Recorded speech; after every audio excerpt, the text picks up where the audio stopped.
Se você quer investir em commodities, mas não sabe como, nós temos um recado.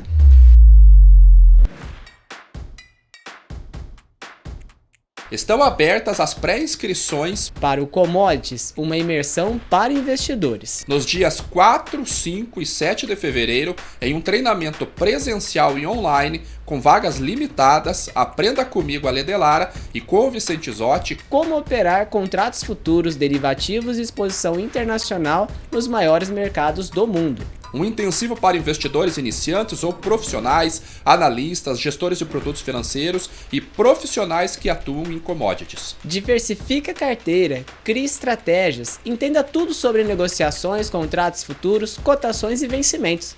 Quer saber mais? É só clicar no link ou escanear o QR Code que está aparecendo na sua tela.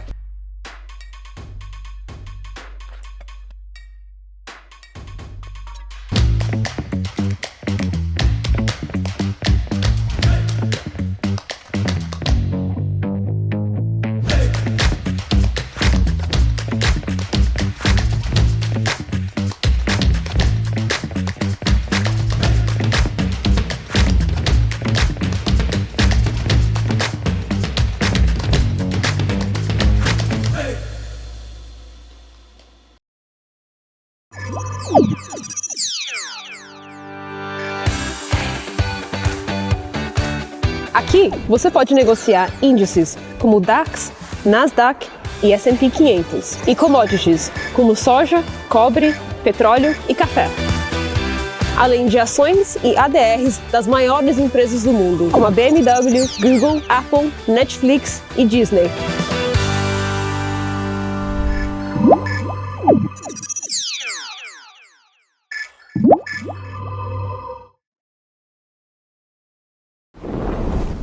Notou a inflação explodindo recentemente? Preço da gasolina? O seu dinheiro está desaparecendo? Rentabilize suas criptomoedas com a Bybit Ganhos. Tudo isso em uma plataforma intuitiva, segura e dinâmica. Não perca mais tempo, porque tempo é dinheiro. Abra sua conta hoje mesmo. Bybit.com.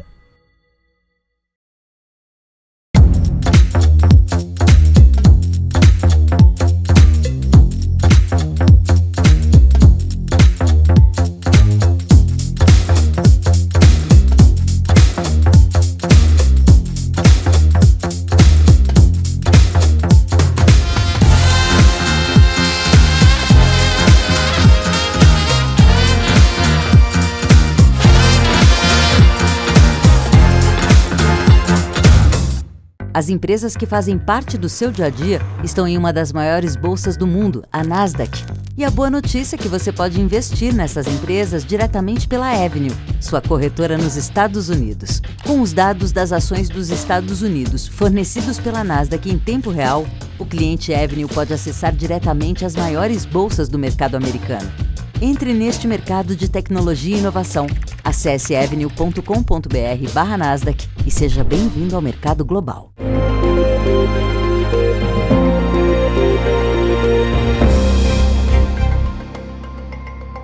Olá, seja muito bem-vindo ao Portfólio Global. Aqui a gente fala de diversificação, as principais estratégias, os principais produtos para você acelerar seus retornos investindo no exterior. E como todas as semanas, Alan Gani aqui comigo.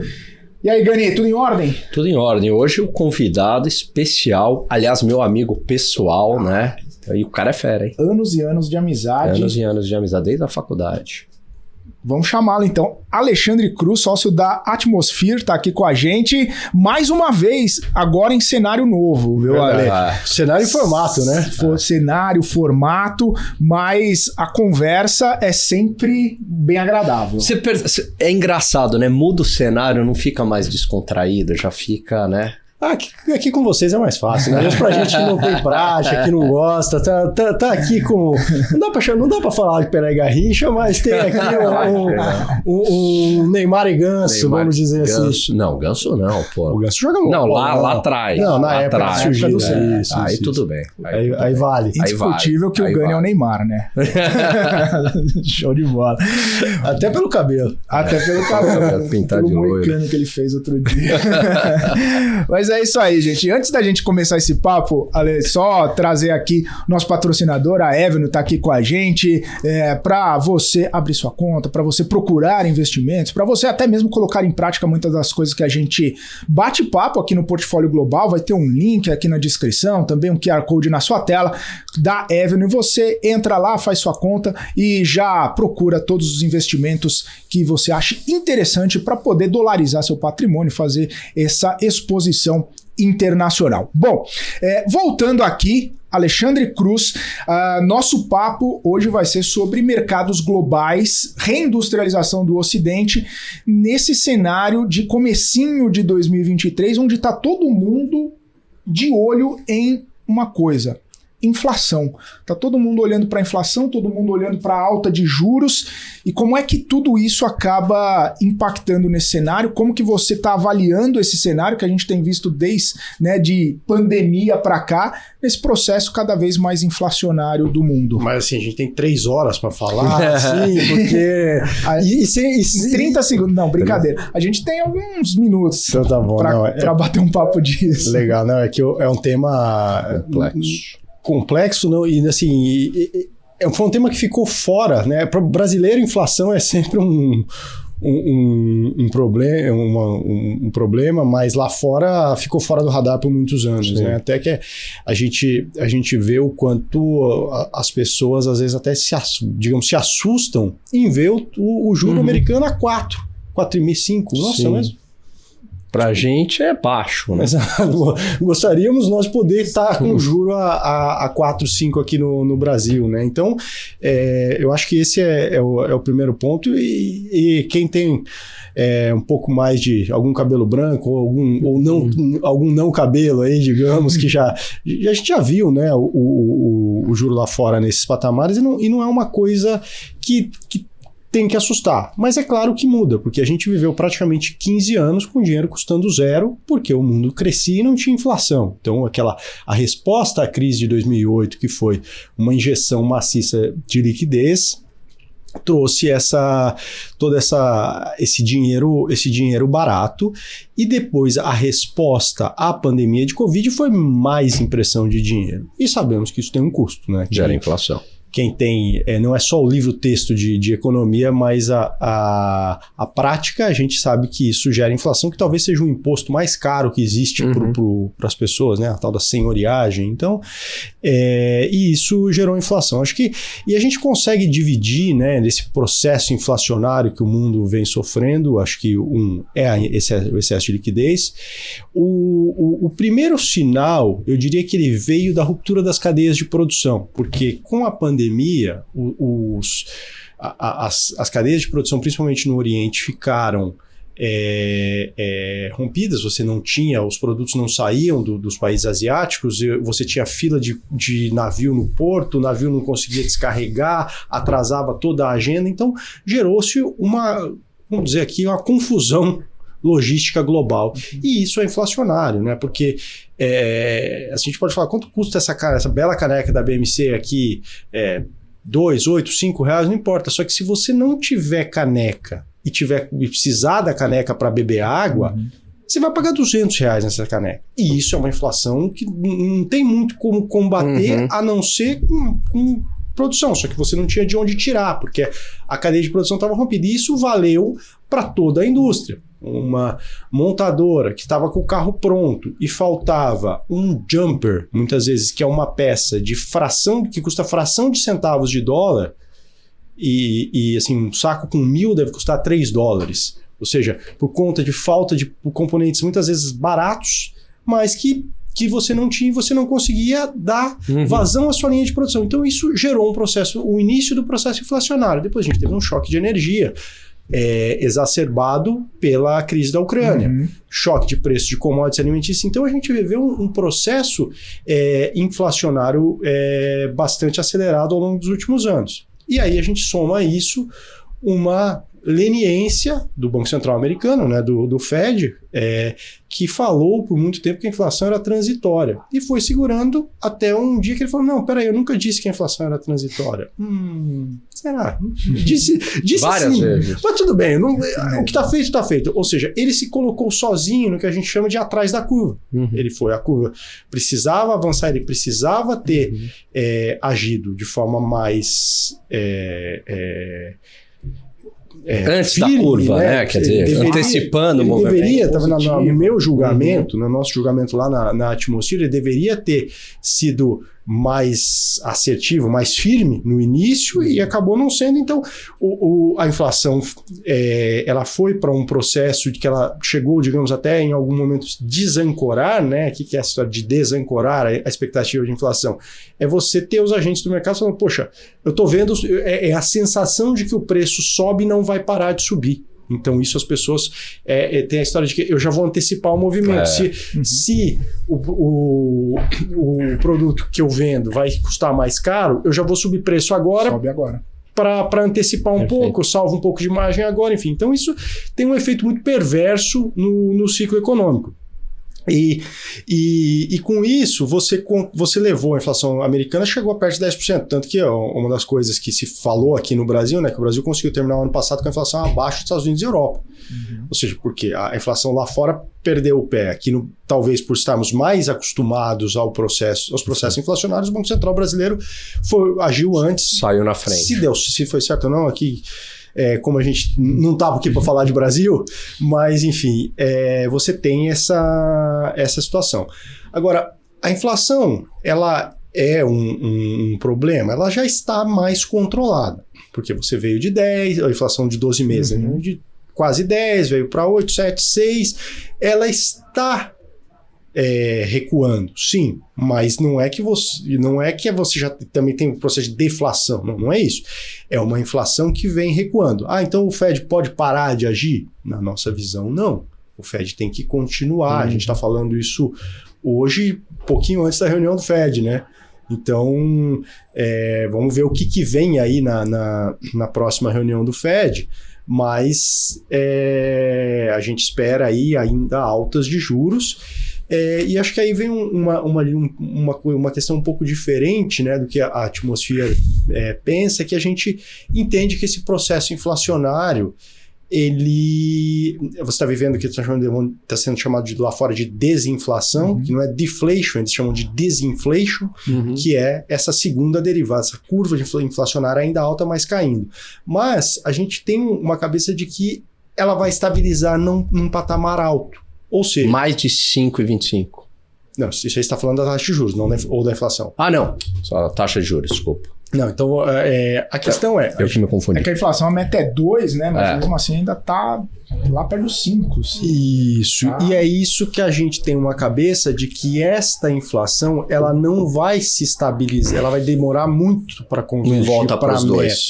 Não, assim, não volta para os dois. É uma coisa muito forte. E uma das coisas que eu particularmente aprendi é never bet against America, né? Então, um país com todos as suas questões, os mecanismos para fazer isso. Agora, eu não vejo esta inflação indo para um patamar que permita ao Banco Central americano cortar juros antes no meio do ano que vem. Perfeito. E aí a gente tem várias explicações para isso. A gente pode olhar primeiro, mercado de trabalho. O mercado de trabalho continua forte. Ou seja, as pessoas continuam empregadas, as pessoas continuam consumindo. Isso faz com que o processo de desinflação seja mais difícil, porque a pressão da demanda existe. Você tem um aumento de investimentos em alguns setores nos Estados Unidos, que também é relevante. Por exemplo, infraestrutura. Aqui no Brasil, infelizmente, a gente meio que muda o governo, você muda tudo, né? Parece que tudo que um fez era errado, eu venho com a nova solução mágica. É claro que nos Estados Unidos existe uma diferença entre democratas e republicanos, sim, mas existem agendas de governo que são o que cada governo quer, mas agendas de Estado. Perfeito. Uma agenda de Estado muito comum entre esses partidos e que, vamos dizer, une as alas mais centrais de ambos é a necessidade de investimentos em infraestrutura. Então você teve, por exemplo, agora no final do ano passado, o que eles chamam de IRA, né? O Inflation Reduction Act, que tem esse nome bonito, né? Como alguma coisa para redução de inflação, mas na verdade o que é isso? Subsídio para infraestrutura, e aí mais ligada à pauta democrata, fontes de evolução energética, ou seja, incentivo à energia solar, incentivo à energia eólica, incentivo a diesel verde, incentivo a etanol, enfim. Ou uma pauta que ela é de infraestrutura e que demanda investimento. Então, isso é gasto, ou seja, o governo abre mão de receita tributária ou dá incentivos do dinheiro do Tesouro americano para que as empresas consigam ser lucrativas em fontes energéticas que não necessariamente são lucrativas, você fomenta essa indústria, isso é um incentivo econômico, porque vai contra a lógica econômica, isso é um incentivo, e isso tende também a ser inflacionário, ou seja, então você tem várias questões que são inflacionárias. Sem contar um outro tema, né, que a gente estava conversando aqui antes da hora que a gente chegou, né, dessa história das cadeias de produção, que, como a gente estava falando, essas cadeias se romperam ou em 2019 e ainda enfrentam dificuldades, né? Para a gente que estuda as empresas lá fora, e a Atmosphere tem um foco em alguns setores, e um setor que a gente foca muito é o de tecnologia industrial, tecnologia de verdade, né? Ou seja, que é a combinação... Não é Facebook... Não, é combinação... Não é tecnologia Nutella. É tecnologia hardcore. Assim, aquela combinação de hardware e software, mas é isso, a tecnologia e coisas que são muito aplicáveis, e assim, é interessante que bom, eu acho que você usou um exemplo muito feliz, né? O Facebook, ele tem tecnologia, é útil, enfim, eu acho que muita gente ganha dinheiro com isso hoje, seja no canais de Instagram ou no próprio Facebook e tal, mas o que possibilitou a existência do Facebook? Foi a criação da internet. E quem criou isso? Foi o exército. Então você tem esse, por exemplo, investimento em tecnologia de defesa, ele é quase que uma mola para tecnologias disruptivas. Palavra bonita essa, né? Disruptivas.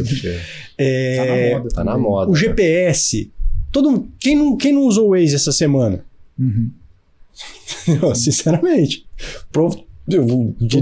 todo mundo aqui, eu usei de carro. Todo mundo aqui nessa sala usou o Waze essa semana, ou o Uber, né? Como é que o Uber te acha? Se ele sai gritando na rua, buzinando? Não, você tem uma localização, GPS. E quem que desenvolveu isso? É uma tecnologia desenvolvida dentro da indústria militar. Geolocalização, satélite, todas essas coisas. Então isso a gente tem um foco em tecnologia, como você colocou, tecnologia raiz, hardcore aí. E o processo de reindustrialização do Ocidente, né, tem os nomes bonitos agora, é o nearshoring, reshoring, você vai achar vários termos para falar disso, mas o que isso quer dizer? Você tem uma cadeia de produção que dependia, um percentual alto dos seus fornecedores estavam na Ásia, seja no Vietnã, Hong Kong, Taiwan, China, não importa onde. Só que as dificuldades logísticas se tornaram muito caras. Aquele exemplo bobo que eu dei da caneca, né? Isso trouxe um aumento de custos para as empresas, e dos quais agora elas estão dispostas a comprar um seguro. E o que é isso? O que eu chamo desse seguro? Ela vai ter 100% da cadeia de produção dela produzida pelo vizinho, seja o vizinho, vamos dizer, a empresa que esteja no Texas, ela vai ter 100% em Oklahoma, ou no México, ou em Wisconsin? Não necessariamente, tá? Mas ela quer ter um domínio maior da cadeia de produção, ter isso mais perto e ter substitutos, porque a produção na Ásia, ela é mais barata e vai continuar sendo mais barata. Só que eu preciso ter alguém aqui perto de mim que seja viável, que ganhe dinheiro, que possa cobrir uma lacuna de produção no momento se eu tiver uma nova ruptura da minha cadeia asiática. Então, você vai ter uma cadeia mais próxima, não para 100%. Até eu tenho nos calls que a gente faz com as empresas, né, porque a nossa casa ela é muito fundamentalista. Então, a gente tem uma área de pesquisa muito forte, a gente tem sócios muito sêniores, pessoas que acompanham esses setores que a gente olha há muitos anos e que têm o contato com as empresas de forma muito intensa. Então, algumas empresas com quem a gente fala, eu tive a oportunidade até de perguntar para o CEO, assim, o que é uma ordem de grandeza? O que você acha que é bom da sua cadeia de produção ter na Ásia e ter aqui perto de você? Ele falou, olha, eu queria 100%, eu não consigo. Por conta do custo.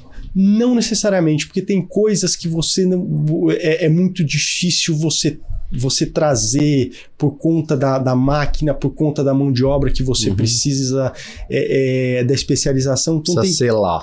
Tem coisas que tem que vir de lá. E o custo também, tá? Porque uma coisa de valor agregado muito baixo, o trabalhador americano, o trabalhador mexicano, brasileiro o europeu, eles ganham mais do que o trabalhador chinês, né? Tem o custo é maior, você tem leis que não permitem algumas coisas, também não quero fazer juízo de valor sobre isso aqui na nossa conversa. Mas enfim... Mas é um fato, né? Isso. É que no final do dia a gente consegue resumir, sem fazer juízo de valor se está certo ou errado, se existe escravidão ou não, com o fato de que custa mais barato. Caro. Então, o trabalhador ocidental custa mais caro. Então, as empresas até falam, eu posso até entregar um pedaço da minha margem, do meu lucro, para pagar mais caro, para ter essa apólice de seguro que eu estou comprando. Só que tem um pedaço que eu não vou aguentar, eu vou ter que repassar. E a hora que ele repassa esse custo, isso gera o quê? Inflação. E é um processo que não é um processo de 6 meses, é um processo que ele está começando a aparecer. Um processo que vai durar alguns anos. É isso que eu ia te perguntar. Quando você tem um aumento de custo, num primeiro momento você tem a inflação. Mas aí a inflação é um processo contínuo, certo? É o aumento persistente e generalizado dos preços. Quer dizer, isso não tende a ser transitório, Ale? Quer dizer, eu tive um aumento de custo, eu tive um período inflacionário e depois essa inflação desaparece, só que eu vou ter um custo de produção mais elevado, isso para sempre, né? O custo de produção ficou mais elevado, mas o aumento de preço estabiliza. Então, é que aí você tem algumas questões. É até isso que eu estava falando, né? Você teve o aumento por conta da pandemia. Você hoje ainda tem patamares de preço altos por conta de salários, por conta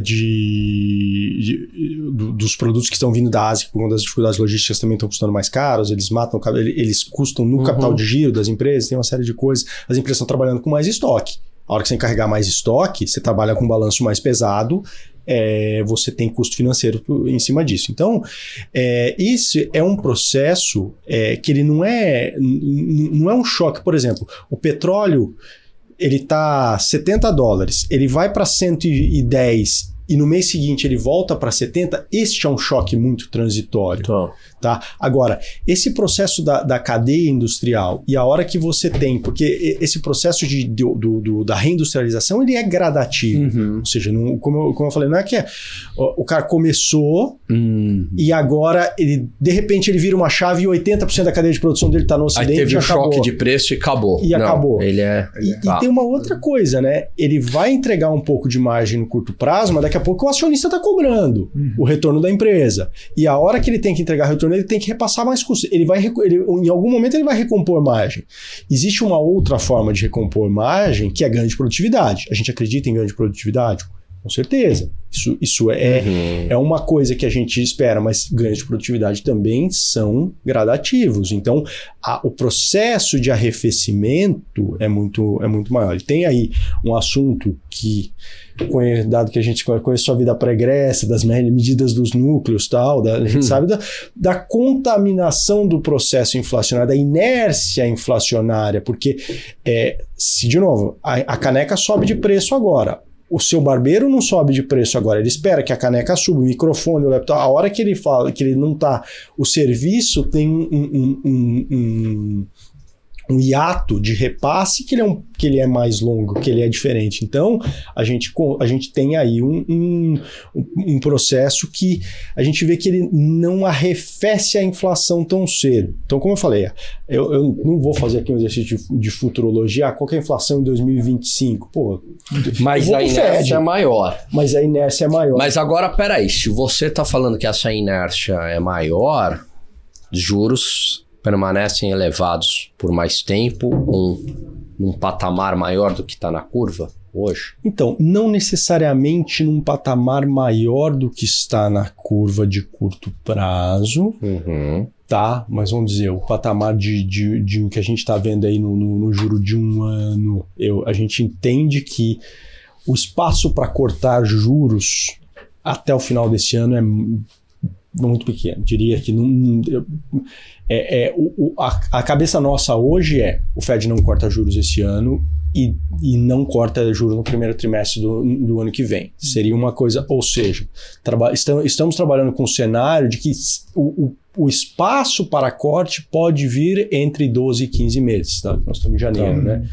Então, e nesse momento, tem uma outra coisa que é super importante, e vocês falam muito de diversificação aqui e tal, é um momento difícil para índice.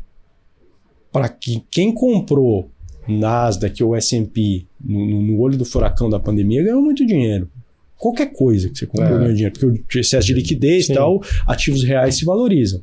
Aí a gente vai para um cenário de investimentos difícil, que é o que a gente fala, que é um cenário de stock picking, onde é muito importante você ter um trabalho de pesquisa muito intenso. Então, dentro disso, né, que eu estava falando do nosso processo, do nosso modelo lá, que somos 24 horas, 24 por 7 ligados nisso, em buscar alternativas. Então, a resposta dá para ganhar dinheiro no S&P esse ano?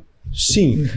Com o índice, a gente acha mais difícil, porque a gente trabalha com um cenário de correção de lucros. Por exemplo, um assunto que a gente não falou aqui, recessão. Recessão econômica ou recessão de lucros? Recessão econômica, para mim, é só uma questão de terminologia. Menos meio, mais 0,1 de PIB. Na prática, importa muito pouco. Mas você tem lá aquela história dos trimestres consecutivos, então você tem a recessão técnica. Isso você precisa ter as marcas, né? Você precisa ter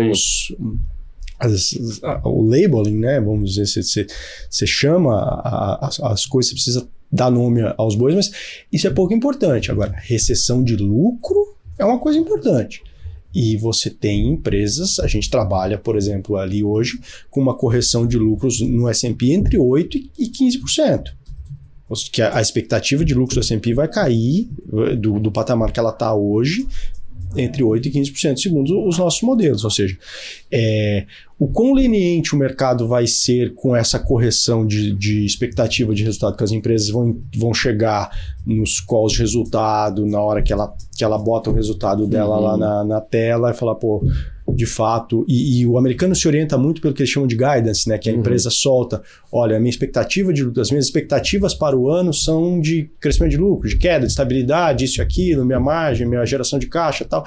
E isso é muito importante. E agora que os resultados do quarto trimestre estão saindo ainda, e as empresas dão as perspectivas para o ano, e ao longo do ano elas vão refinando isso, e a hora que a gente chegar nessa expectativa para baixo, e não só a expectativa para baixo, mas como de fato se concretizar um ano pior, como é que o mercado vai reagir a isso? Então, a gente vê uma dificuldade no índice. Falar, poxa, o que você acha dos índices, globalmente falando, né? Que a gente não olha só Estados Unidos, a gente olha mercados desenvolvidos. Então, a gente coloca aí Europa, Austrália também, Canadá no nosso escopo, mas a gente entende que não é um mercado para comprar de olho fechado. Tem que fazer a lição de casa ali, selecionar as ações. Selecionar o setor, selecionar as ações. Por exemplo, a gente falou aqui na história de investimentos em fontes energéticas. Isso é o que o gringo chama de secular, né? Ou seja, é uma tendência, um ciclo de investimento de muitos anos. Tá? Não, pode continuar, Lê. Eu ia falar assim, então vamos deixar essa parte de secar um pouco os setores e as empresas para depois do intervalo, só para a gente deixar um spoiler. Não, você concluir de longos é um setor, é um investimento de longo prazo, mas não, mas para saber os setores depois do intervalo. Para o pessoal ficar aí. Então tá bom, então a gente para saber os setores, para saber quais são os setores promissores, é só depois do intervalo. O pessoal gosta disso, né? É isso aí, gente. Então a gente vai para um rápido intervalo, daqui a pouquinho a gente está de volta com o Alexandre Cruz, que é sócio da Atmosphere, e aí sim ele vai falar os setores para ficar de olho nesse cenário todo que a gente discutiu nessa primeira parte do programa. Continua aqui com a gente.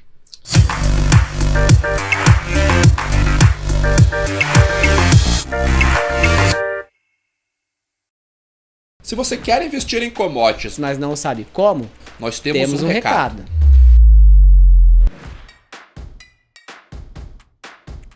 Estão abertas as pré-inscrições para o Commodities, uma imersão para investidores. Nos dias 4, 5 e 7 de fevereiro, em um treinamento presencial e online, com vagas limitadas. Aprenda comigo, Ale Delara, e com o Vicente Zotti como operar contratos futuros, derivativos e exposição internacional nos maiores mercados do mundo. Um intensivo para investidores iniciantes ou profissionais, analistas, gestores de produtos financeiros e profissionais que atuam em commodities. Diversifique a carteira, crie estratégias, entenda tudo sobre negociações, contratos futuros, cotações e vencimentos. Quer saber mais? É só clicar no link ou escanear o QR Code que está aparecendo na sua tela.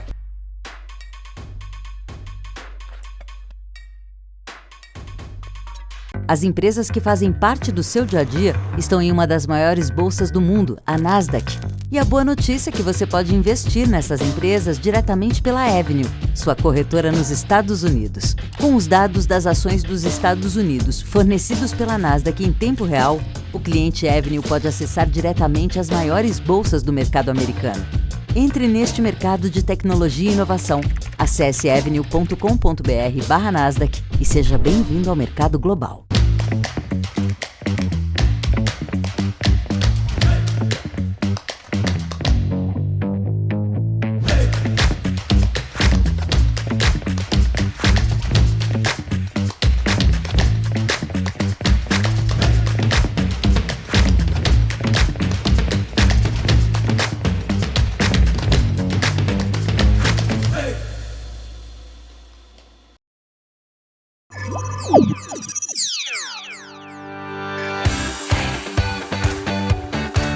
Aqui você pode negociar índices como o DAX, Nasdaq e S&P 500 e commodities como soja, cobre, petróleo e café.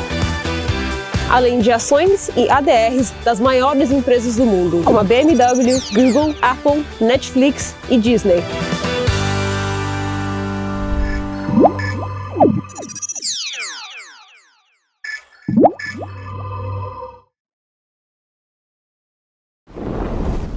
Notou a inflação explodindo recentemente? Preço da gasolina? O seu dinheiro está desaparecendo? Rentabilize suas criptomoedas com a Bybit Ganhos.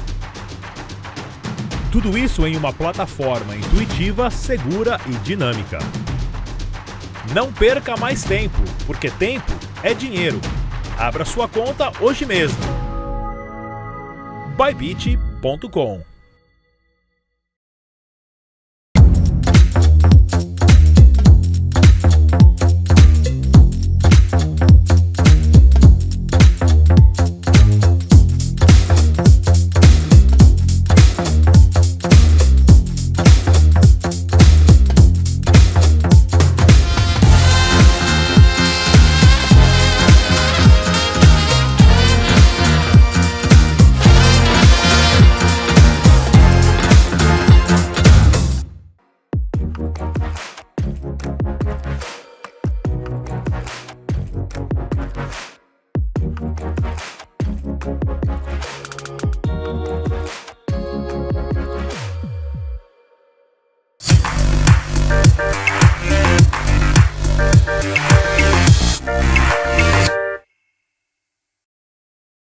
E estamos de volta aqui com o Portfólio Global, hoje com Alexandre Cruz, sócio da Atmosphere, Alan Gani aqui. E Gani, o Ale disse que depois do intervalo daria mais subsídios para os nossos telespectadores aqui para tomar as melhores decisões.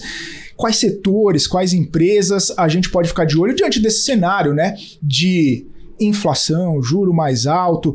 Afinal de contas, né, Ale, independentemente, cenário bom, cenário ruim, cenário favorável, desfavorável, o investidor quer saber mesmo onde ganhar dinheiro, né? Só até, né, na Atmosphere a gente tem uma flexibilidade que a gente pode ganhar dinheiro comprado ou vendido. Uma coisa que para o investidor, pessoa física, principalmente vendido, né? É mais difícil o vendido, né? Então, o nosso produto tem uma flexibilidade aí bem grande nisso e muitas vezes de fazer as proteções, né? Porque, como eu estava falando antes do intervalo, né? O setor de energias, vamos dizer, limpas, né? Essas energias de baixo carbono, seja eólica, seja hidrogênio, as baterias de lítio, seja diesel renovável, ou seja, eles têm aí a tendência secular, um ciclo de investimento de 10, 15, 20 anos, que a gente entende como que são vencedores. O grande dificuldade do investidor muitas vezes ainda dá para entrar, né? Porque num curto prazo, por serem setores que a gente chama de duração longa, onde você está numa fase de investimento, ou seja, a coleta de resultados, de caixa e de fato de ter coisas tangíveis, ativos tangíveis, ela está mais longe. Então, esses setores, eles têm um pouco dessa dificuldade, que eles têm muito crescimento, mas ao longo de muitos anos. Então, muitas vezes o retorno para o acionista tende a demorar. Por outro lado, aquilo que a gente comentava antes, né, do Inflation Reduction Act, lá, o IRA, que é nada menos do que subsídios para esses setores, isso ajuda com que essas empresas financiem esse crescimento agora no curto prazo e ganhem dinheiro. O que a gente faz muito na Atmosphere a gente escolhe, a gente estuda as empresas e comprei a empresa. A gente separa o componente do portfólio se a gente quer ter exposição à empresa e ao setor ou só à empresa, porque eu consigo fazer a venda do setor. Consigo operar numa posição vendida num índice com um setor onde eu consigo proteger em momentos onde eu não estou tão convicto do setor, porque eu gosto da empresa, acho que ela é uma vencedora. Agora, é o momento de estar agora, né, nesse setor? Não necessariamente. Então, a gente consegue travar. Mas aqui, falando pro investidor, a gente entende, por exemplo, ontem a gente teve 2 anúncios de empresas que a gente acompanha de um combustível renovável verde para aviação, tá? Ou seja, o futuro do querosene de aviação deixando de ser um derivado do petróleo, podendo ser produzido através de processos de baixa emissão de carbono, ou seja, então... E avião polui, né?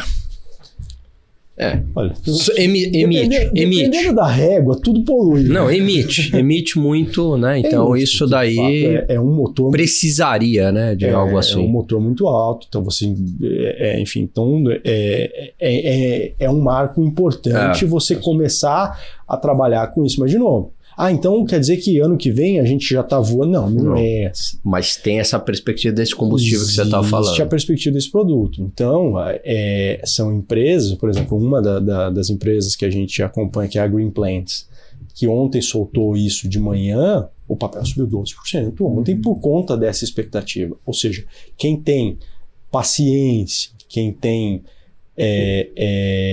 um horizonte longo de investimento, esses setores de energia renovável são setores muito interessantes. Tá? Então, mas de novo, com oscilações de curto prazo e, até como você está falando, digamos que você tem uma outra empresa que a gente acompanha que faz célula de hidrogênio. E aí são armazenamento, gestão energética com hidrogênio, como aquela que eles chamam de células de combustível. Parece uma tecnologia interessante? Parece. Mas pode ser que daqui a 2 anos venha alguém com uma outra tecnologia que mate essa tecnologia. Então você está no setor certo, num cara que tinha uma tecnologia certa, uma tecnologia que parecia certa, mas veio alguém que atropelou essa tecnologia. Então, esses setores de alta tecnologia, eles têm uma dificuldade grande, porque às vezes vem alguém que corre por fora e mata o seu negócio. Então, é sempre importante esse acompanhamento micro do que você está fazendo. Mas assim, olhando, né, para prazos mais curtos, o que a gente tem buscado?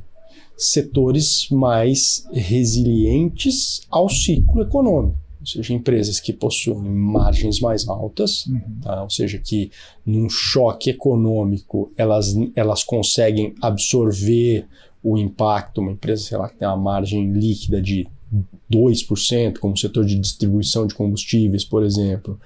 Esse é um cara que tem uma capacidade muito baixa de absorver um choque econômico. Agora, setores com margens mais altas, eles absorvem muito melhor isso. Então, isso são calls que a gente busca ali dentro do portfólio. Uma outra coisa que a gente gosta, setor de defesa. A gente já teve uma exposição maior, a gente reduziu a exposição e voltou a aumentar marginalmente a exposição a esse setor agora. Por quê? Desde a crise da Ucrânia, o que a gente viu? Governos colocando dinheiro em defesa. Defesa, você tinha um mundo onde se investia muito pouco em defesa, e agora você teve uma necessidade. Estados Unidos, Alemanha, Finlândia, Noruega, Polônia, todo mundo, né, nessa aliança do Ocidente. Só que, se o investimento em defesa do século XVIII, XIX, XX era em treinamento de soldados e tal, hoje não é mais isso, é em tecnologia. Porque você pode, com um drone minúsculo, com uma autonomia de alguns quilômetros, com uma célula de combustível movida a hidrogênio, possivelmente, ou seja, que você ganha uma autonomia de voo alta, porque você precisa de baixo volume, você consegue fazer uma vigilância de fronteira, você consegue melhorar a sua defesa, você pode ter um drone na fronteira da Ucrânia com a Rússia sendo operado no Texas. Isso aí, ou seja, você não tem desperdício de vidas humanas nisso. Ou seja, todo o investimento que vai para a defesa, ele vai em tecnologia. E isso é feito por empresas. Então você tem aí oportunidades interessantes e com investimento dos governos nesse setor de altíssima tecnologia. Sem contar aquilo que a gente falava, que isso lá na frente vira tecnologia que a gente usa em casa. Ale, e o petróleo, o setor de petróleo? Não tem margens altas, mas ao mesmo tempo é cíclico. E aí? Olha, a gente acompanha, né, toda essa cadeia energética, como eu estava falando, desde o gás, petróleo até a energia do século 22, vamos dizer assim. A gente tem uma visão mais negativa, cíclica do petróleo. Eu não vejo que o petróleo vai acabar. O petróleo vai acabar, o petróleo é o fim do... Não. Eu acho que praticamente tudo na vida é gestão de portfólio, é equilíbrio, né? Ou seja, se você veio de um mundo cuja única fonte praticamente era a lenha e foi evoluindo, e hoje você tem diversas fontes fósseis e renováveis, o mundo para frente ele vai ser ter menos carbono, menos emissão de carbono. Você tem fontes energéticas alternativas já com alguma viabilidade para isso? Com certeza. Só que o petróleo não vai deixar de ser importante. Tem coisas... O petróleo, além de tudo, ele é muito fácil de transportar, porque essas energias chamadas de renováveis, elas têm algumas dificuldades, porque não venta a hora que você quer. Venta a hora que quer ventar. Agora, o vento que está aqui em São Paulo, ele não é suficiente para gerar energia. O vento bom para gerar energia está no Nordeste, está no mar, mas... Você não estoca o vento, né? Não dá para estocar isso aí. Esse que é o problema. A gente menosprezou a fala dela, hein? Mas vamos lá. Se tivesse investido nisso. Mas enfim, e aqui falando o caso brasileiro, que eu acho muito tangível para todo mundo, o Nordeste brasileiro venta muito à noite, de madrugada, só que o grande consumo de energia é durante o dia. Como é que você estoca esse vento? Então, você precisa trabalhar com um portfólio de soluções, onde você vai ter que ter uma produção eólica grande no momento, ou esse ano, por exemplo, está chovendo bastante, quem está aqui no Sudeste tem padecido, mas de fato tem notado que está um ano muito úmido. Isso aí sobe o reservatório. Como é que você usa isso para regular?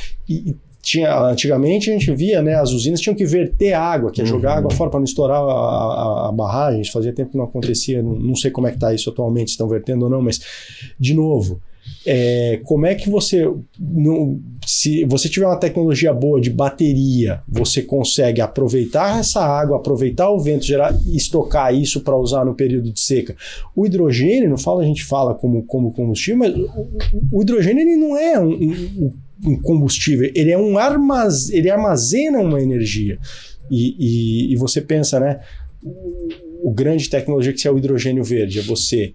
Porque hoje você já consegue produzir o hidrogênio e usar, só que ele é a partir de um processo que é poluente, que é a partir de metano e tal. O ideal é que você consiga produzir o hidrogênio da água. Você vai precisar de eletricidade para produzir o hidrogênio.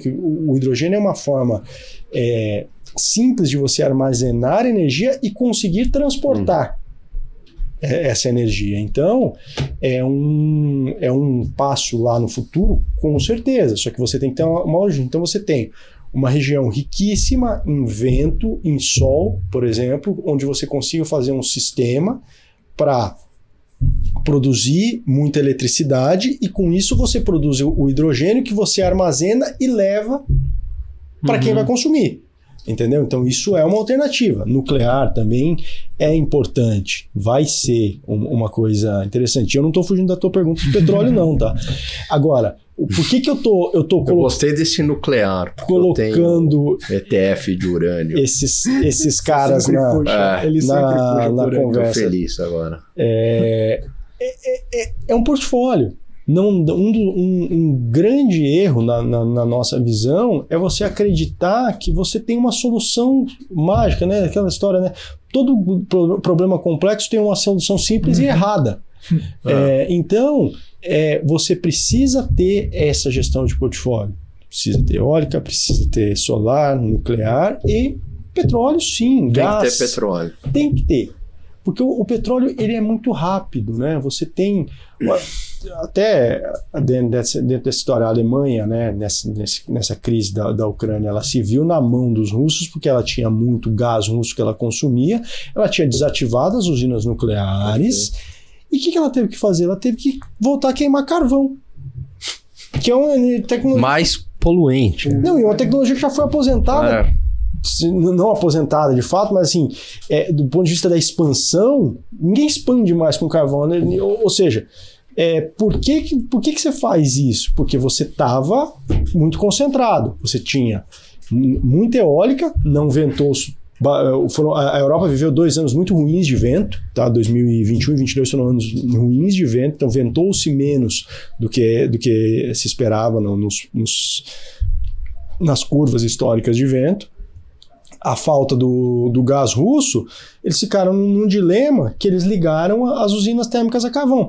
E o gás, o petróleo, o carvão, eles são úteis nesse sentido. É muito rápido. Se você tem uma usina ali que pode queimar óleo, que pode queimar carvão, que pode queimar gás, você liga essa usina muito rápido, né? Porque ninguém gosta de passar frio, a indústria não pode parar. Então, o portfólio tem que ser diversificado. Então, você está falando assim, diversificação energética é importante, tecnologia raiz, hardcore é importante. Você está falando também defesa, é isso. E que mais?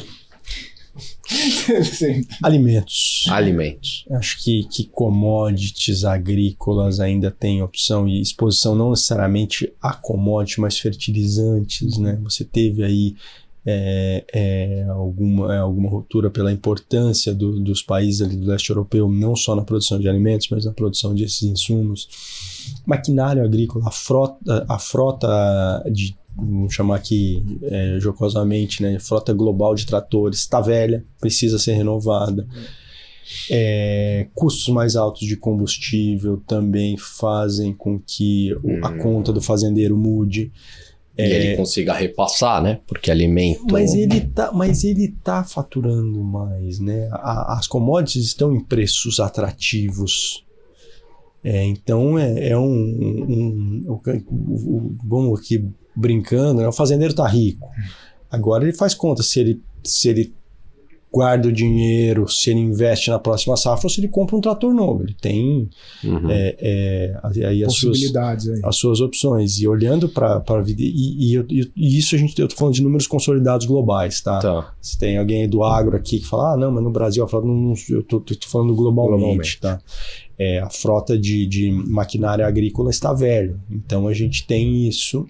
É um driver que a gente considera importante. E é um setor que tem aí uma boa estabilidade de margem, por mais que ele tenha custos. Por exemplo, aço é um custo, aço em algum momento subiu muito, mas a gente tem uma visão muito negativa com aço, tá? Dentro da possibilidade nossa de operar vendido, a gente hoje está vendido em empresas de aço nos Estados Unidos, porque as empresas americanas anunciaram muitos investimentos e a oferta de aço vai crescer. Então, e a demanda não necessariamente, mesmo com investimentos em infraestrutura, esses que a gente discutiu antes, a oferta de aço nas nossas contas vai ser muito maior. Então a gente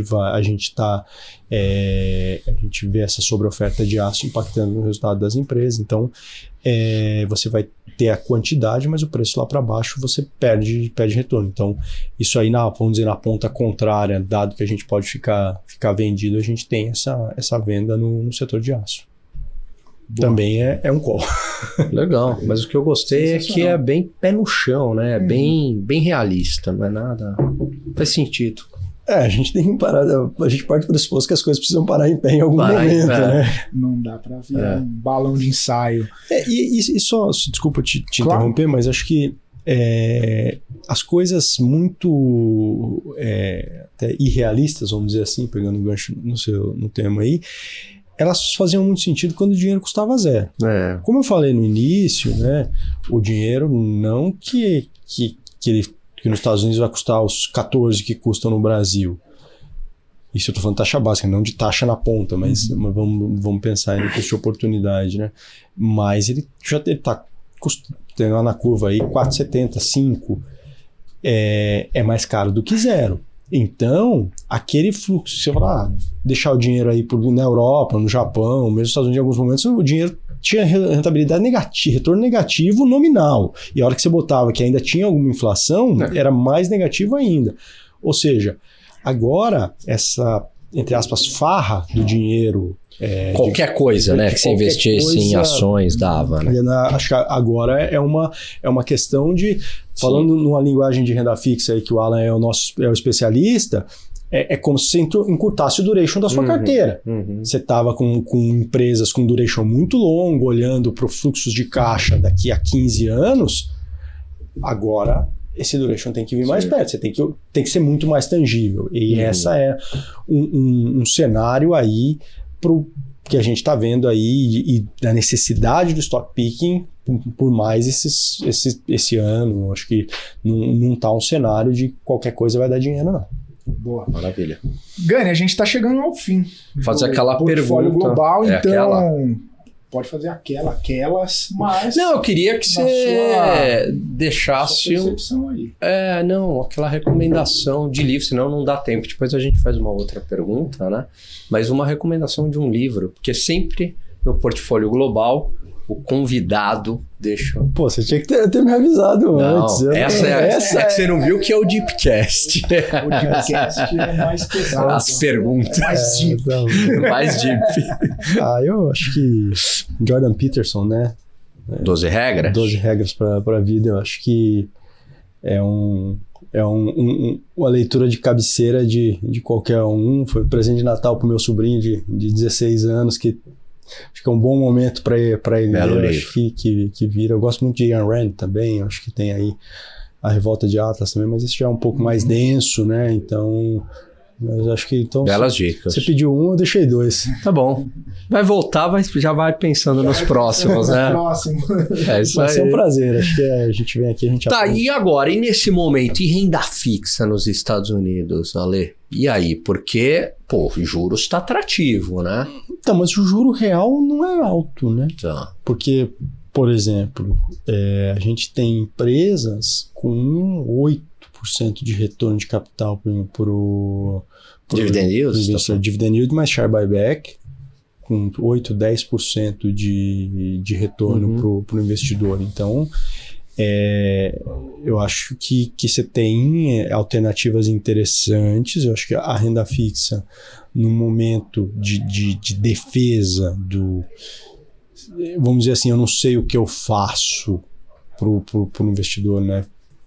Podiam fazer algum sentido, mas é meio que 0 a 0 com a inflação, né? Porque a gente estava falando, o juro está 4 e pouco, com a inflação a 5, você está perdendo dinheiro. Sim.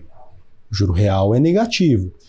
E até, né, nisso que a gente estava falando, que a inflação estabiliza num patamar mais alto do que ela vinha rodando nos últimos anos, e como eu também não vejo o Fed levando o juro para 7, o juro real vai permanecer baixo nesse cenário que a gente tem, o que não deixa de ser estimulativo de alguma forma. Então isso também retroalimenta um pouco a inflação, porque o Fed está morrendo de medo de subir juros e gerar uma recessão. Então ele vai subir no limite do que ele pode e conviver com essa inflação inercial mais alta e com uma política relativamente estimulativa com juro real muito baixo. Não vou falar, vai ser 0, vai ser 0,25, vai ser... eu considero isso irrelevante, é mais a questão da direção e do sentido do que da intensidade, no caso.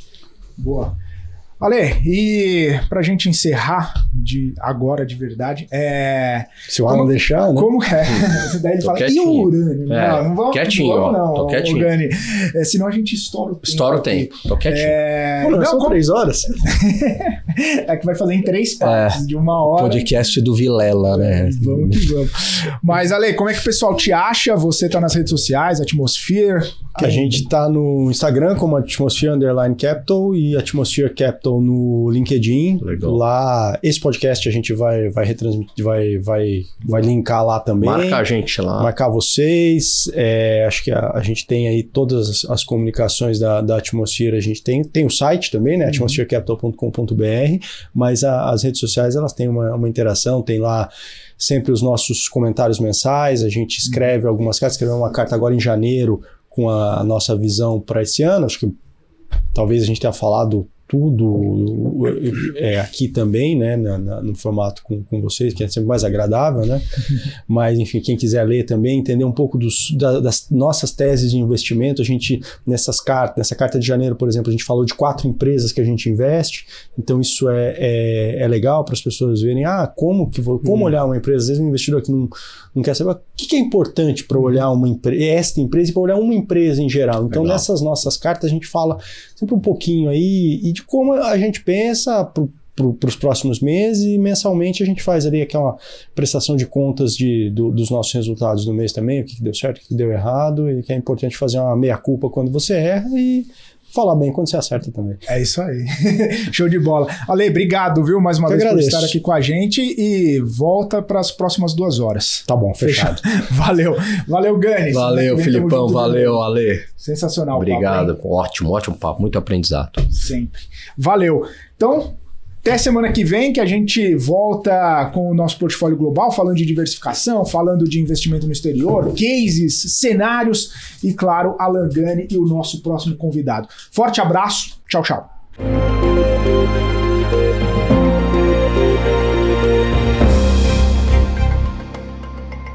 Se você quer investir em commodities, mas não sabe como, nós temos um recado.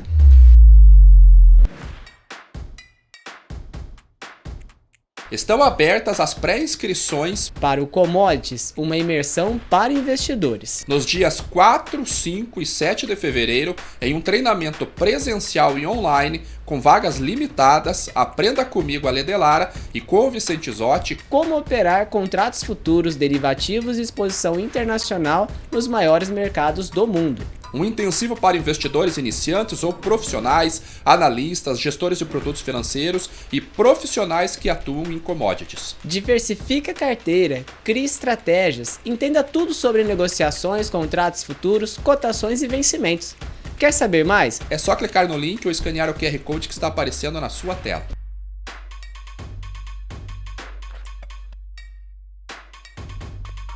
As empresas que fazem parte do seu dia a dia estão em uma das maiores bolsas do mundo, a Nasdaq.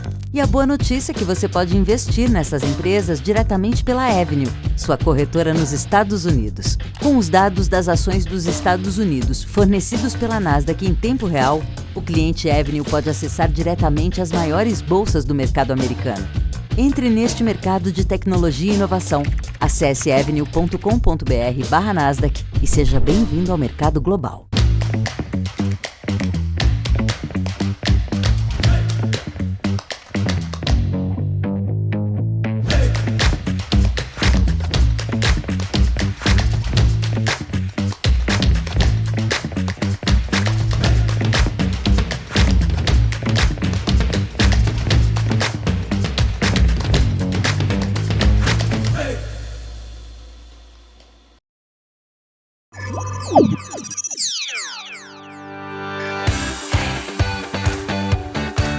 Aqui você pode negociar índices como DAX, Nasdaq e S&P 500 e commodities como soja, cobre, petróleo e café.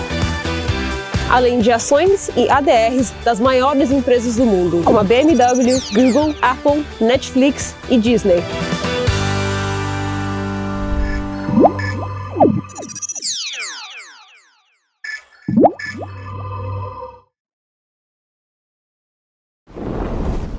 Notou a inflação explodindo recentemente? Preço da gasolina? O seu dinheiro está desaparecendo? Rentabilize suas criptomoedas com a Bybit Ganhos. Tudo isso em uma plataforma intuitiva, segura e dinâmica. Não perca mais tempo, porque tempo é dinheiro. Abra sua conta hoje mesmo. Bybit.com